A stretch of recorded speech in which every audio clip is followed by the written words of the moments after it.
Pat Fraley audition, take one. Hello, I'm Buddy the dog Next. But I just... Next. I could do a different Next.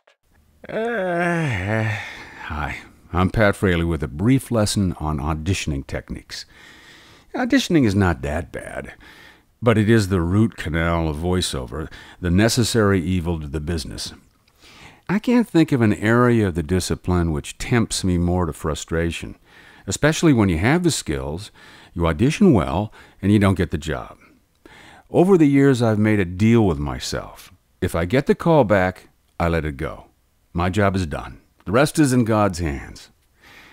There are 3 basic audition possibilities, and each one requires a different set of adjustments and skills. First, auditioning from home. Second, auditioning in your agent's booth with a booth director. Big assumption here is that you have an agent with a booth. I know. Third, auditioning off-site at a casting house, studio, or at a producer's place. First, auditioning from home. This puts the weight of understanding the casting request and coming up with your performance choices squarely on your shoulders. Rapid performance text analysis skills are critical. No help in divining the story and how you realize it from anyone else. This means, for example, if you're auditioning for a character and you have 2 viable approaches, you have to make a decision on which one you put forward. Now, there are those that will present both in 2 takes. Personally, I don't. I figure that this presents a lack of confidence on my part as to the perfect character for the role, but there are no rules, only notions. The good news is that if you do an audition from home, you can mess around with the recording. Here's an example. This is an audition for a role Disney is casting for an animated project called Gifted. The character is a pompous vice principal who uses a bullhorn he calls Matilda. Listen to how I address this relationship with Matilda, even in the slate, and use some processing to better realize the sound. Pat Fraley as vice principal. Pains. Ooh, Matilda, I love you. Hey, no screaming, or I'll give you Gifted kids something to scream about. Detention, suspension, expulsion. Ooh, nice work, Matilda. Aha! Oh, I hate that Gifted class. What in the name of higher education? Detention, suspension, expulsion.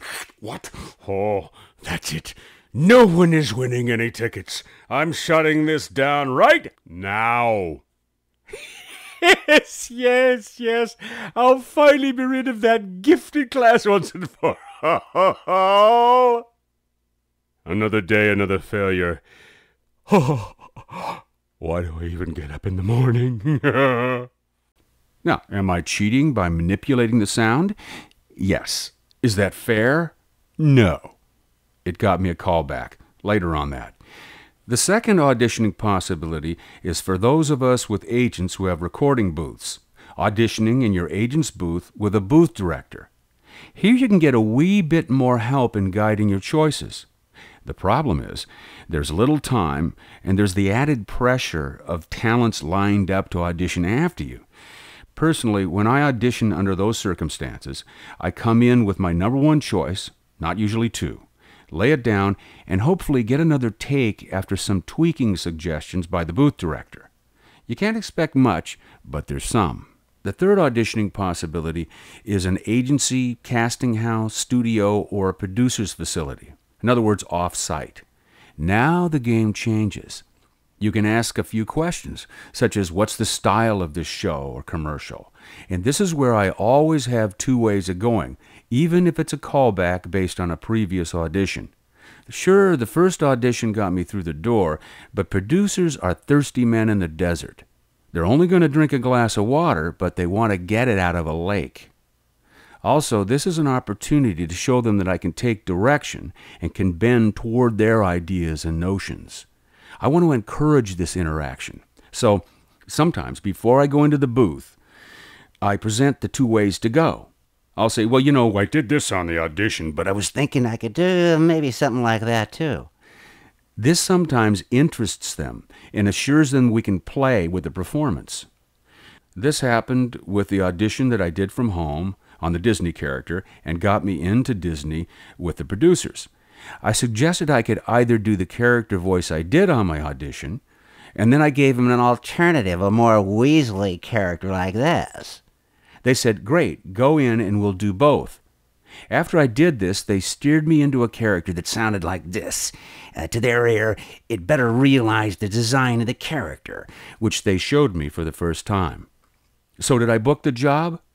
I have no idea. Sorta not my job. And there's one reason why. When I got to Disney for the callback, I was met by two of my stellar colleagues up for the same role. I assume they were, as they usually block time for auditioning one role around the same time. So here I am with Carlos Alazraqui, a wonderful talent. You might recall one of his performances as the amorous, talking Taco Bell rat dog. Who did you expect? Shaquille O'Neal? Yo quiero Taco Bell. Also there is Tino Insana, who used to perform in a little group called Second City. Among others in his small group were Bill Murray and John Candy. You may remember his performance as Uncle Ted in the animated series Bobby's World. Guess who? It's me, Uncle Ted! Hey, everybody, line up for noogies! Come on! It's perhaps easier for me to be satisfied to get a call back and not get cast, knowing that I'm in the company of those who breathe rarefied air. But to get there and stay among them, I need to continually hone my auditioning techniques. If I've piqued your interest and you want to be guided into advanced auditioning skills and techniques, I've put together a truly unique event coming up Saturday, January 31st in LA, the Auditioning Technique Masters event.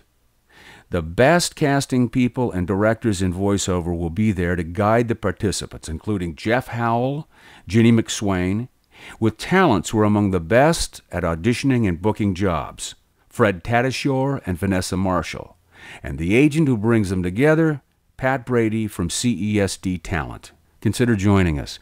Details can be found on my teaching schedule at my website, patfraley.com. Thanks for listening. Can I have another take? Next. I think I can do it better. Next. I can do it like Paul Lynde. Next. Nixon? I can do Nixon. Oh, the Nixon dog.